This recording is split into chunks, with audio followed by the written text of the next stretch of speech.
যে সমাজে দুর্বৃত্তদের কোনো বিচরণ হবে না, হয় দুর্বৃত্তরা সংশোধিত হবে, না হয় তাদেরকে আংটা দিয়ে পাকড়াও করা হবে, তাদেরকে ছেড়ে দেওয়া হবে না।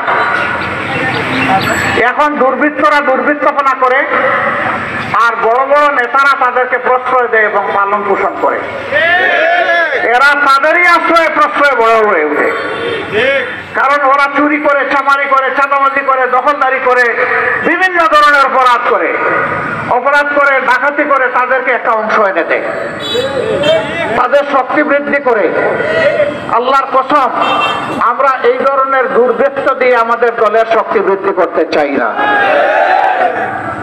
বরঞ্চ এদেরকে বুঝাইয়া মাথায় হাত দিয়ে পিঠে হাত খুলে বলবো, এ পথ ভালো নয়, ছেড়ে দাও, ভালো পথে আসো।